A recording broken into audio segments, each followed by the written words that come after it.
Bonjour, je suis la grand-mère de Tliavi Alexandre Nikolaïevna, le petit-fils de Kiryusha qui a été tué par des policiers. Ce jour-là, c'était un vendredi.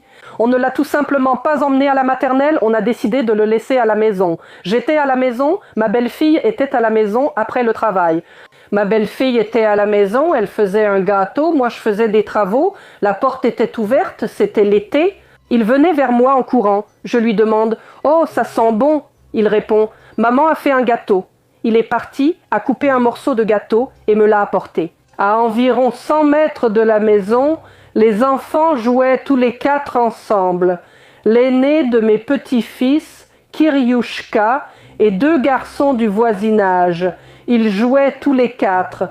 L'un faisait du vélo et les trois autres étaient assis. Et c'est là que c'est arrivé.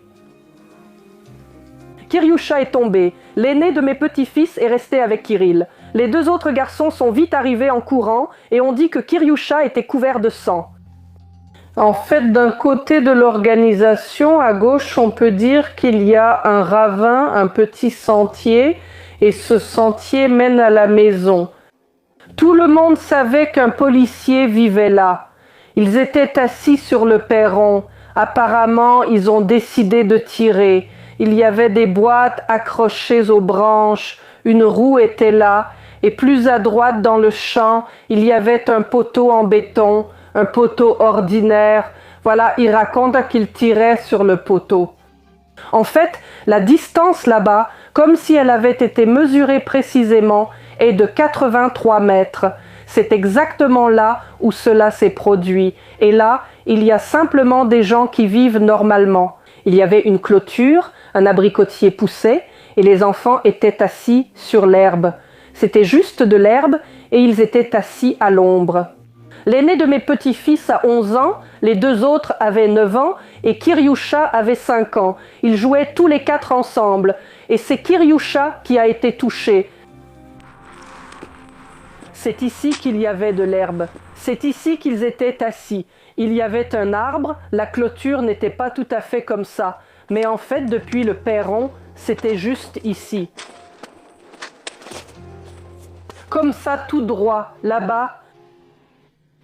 Les cibles étaient là-bas et ils tiraient sur ces cibles. Vous allez souvent là-bas? Non, on essaie de ne pas y aller.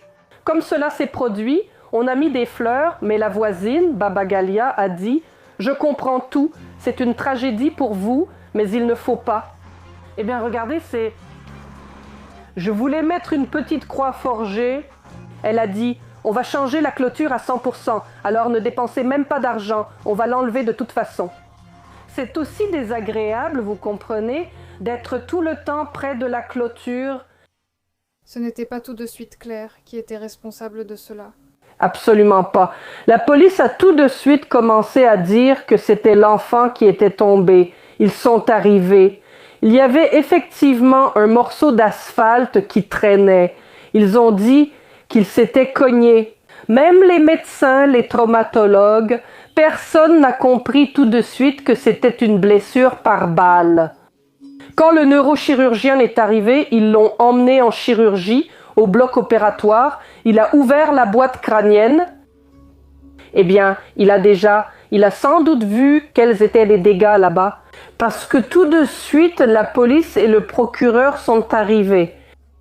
Ils ont dit qu'il était dans le coma au 5e degré, dans un état très grave. La balle avait complètement fracturé le crâne à l'intérieur et était tombée, s'était enfoncée dans les liquides cérébraux. C'est juste que son organisme était petit, il était si robuste, c'est pour ça que le pauvre a encore souffert pendant 3 jours. Je pleurais, je disais, si seulement il avait eu une petite bague. Eh bien, je n'aurais pas travaillé. Je lui racontais encore des contes. C'est très difficile. Sous la réanimation, on dormait même par terre et tout. Il s'avère que c'était déjà le matin du 2. Eh bien, on m'a permis d'entrer le 2. Eh bien, il est décédé le 3. Il s'avère qu'ils étaient tous, eh bien, une dizaine, peut-être plus, sont arrivés ici et ils ont tous commencé à inspecter tout le territoire. C'est là qu'ils ont trouvé toutes les douilles. Et tout de suite, ils demandaient à qui appartient telle ou telle maison, où il est, et ils ont commencé à chercher. Pereslav, les petits. Et déjà, à 3h30 du matin, ils ont déjà été arrêtés à la gare. Ils étaient complètement ivres à ce moment-là. Ils étaient censés, avoir des mesures. Soit ils étaient assignés à résidence, soit ils étaient dans un centre de détention provisoire. On les amène au tribunal, on les fait entrer par l'autre côté, déjà après 6 heures du soir. Et mon fils s'appelle et dit « Kiryusha est mort ». Donc, tout de suite quand c'est arrivé, ils ont d'abord été accusés selon l'article 115, puis cela a été changé, et l'article 119, paragraphe 1er, c'est un homicide involontaire. Donc, il s'avère que chacun a 3 chefs d'accusation, mais seulement Petrovtsou Vladimir l'aîné, oui, il paraît qu'il n'a vraiment pas tiré ce jour-là. Tout le monde dit qu'il n'a même pas pris le fusil en main ce jour-là. C'est comme ça que ça a commencé, voilà, mais sinon ils sont tous accusés de 3 chefs d'inculpation. Ils n'ont pas reconnu leur culpabilité, ils disent « et alors on a tiré, et alors ?» Puis 2 ans et demi ont passé, lors de leur dernier interrogatoire, ils ont changé d'avis. « Nous vous présentons nos condoléances, nous vous présentons nos condoléances.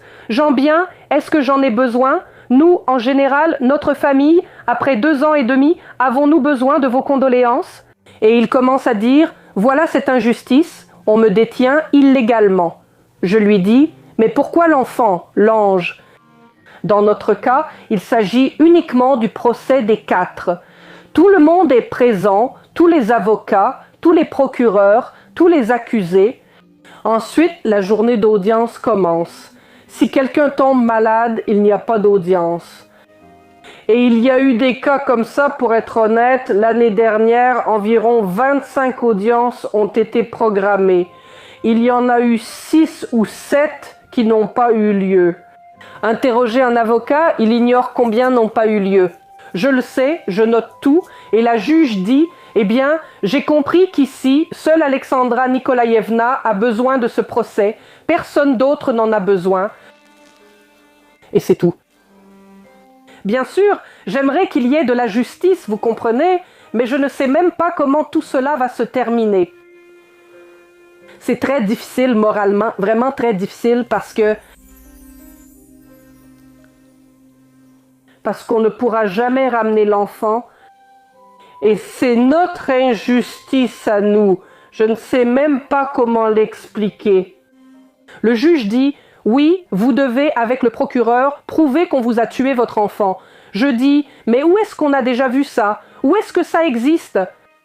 Mais selon nos lois, c'est à nous de prouver, de nous déchirer la chemise et de prouver à tout le monde qu'on nous a tué notre enfant. Voilà, ce sont de telles lois. Je suis indignée. Et à quoi bon? Je vais juste ruiner ma santé et c'est tout. Est-ce que vous vous adressez encore à Kirill? Peut-être que vous lui parlez? À la maison, j'essaie de ne plus le faire autant. Mais bien sûr, quand je vais au cimetière, on parle. Oui, bien sûr. Eh bien, parfois, même ma petite fille. Eh bien, lui, parfois, peut-être que ma belle-fille était vexée, mais c'est comme si ça venait tout seul. De toute façon, peu importe, eh bien, de toute façon, voilà, elle, lui, eh bien, de toute façon, ça arrive comme ça. Qu'est-ce que l'amour d'une grand-mère? Il semble que toutes les grand-mères, quand nous étions encore, vous savez, des adolescentes, eh bien, nous ne comprenions pas. Moi, par exemple, je parle pour moi. On disait toujours « Tu aimes plus tes petits-enfants ». Eh bien, je me disais « Mais qu'est-ce qu'ils racontent? Comment est-ce possible, n'est-ce pas ?» Je ne comprenais pas. C'était au mois de mai avec une mitraillette. Pourquoi a-t-il choisi la mitraillette? Pourtant, il y avait aussi un marin, un steward et encore quelqu'un d'autre, mais lui, il a choisi la mitraillette. C'était au mois de mai. Kiryushka, Kiryushka. Quand là-bas on disait Kirill, il disait « Non, je ne suis pas Kirill, mais Kiryusha ». Moi, parfois, je disais quelque chose et lui « Maman, mais pourquoi tu t'inquiètes? Ne t'en fais pas, je vais grandir. et là-bas je ferai, là-bas je t'achèterai. Il venait me voir en voiture pour le travail. Eh bien, elle est vraiment bien. Nous, on était assis à l'arrière et il dit au chauffeur, « Oui, vous avez vraiment une belle voiture. » Et le chauffeur répond, « Quoi, elle est bien? » « Oui, elle est bien, mais ce n'est rien, je vais grandir et j'en achèterai une meilleure. » On est parti à la mer, hein, mamie? On s'est vite préparé, pas pour longtemps, juste 5 jours, mais on y est allé. Ensuite, il a eu 5 ans, justement en février. Nous sommes allés dans un sanatorium, on y est resté. On est arrivé justement le jour de son anniversaire, il a eu 5 ans. On voulait aller à l'étranger, je lui ai fait un passeport, on voulait aller en Égypte. Toutes les deux. Ma belle-fille travaillait, mon fils travaillait, l'aîné de mes petits-fils était déjà à l'école, vous savez, il était occupé. Et nous, on a décidé, on est partis. Vous croyez que vous arriverez à obtenir justice dans cette affaire? Eh bien, j'espère, oui, on peut dire ça. Bon, peut-être qu'il ne faudrait pas le dire comme ça, mais on compte aussi sur le bon Dieu, qu'il y aura quand même une décision juste. Parce que, eh bien, si on n'a pas d'espoir, alors pourquoi se battre? Pourquoi essayer d'obtenir tout ça, n'est-ce pas? Bien sûr, j'aimerais que toute cette pagaille, ce stress, franchement, je ne sais pas, que ça se termine enfin parce que c'est vraiment difficile. Vraiment.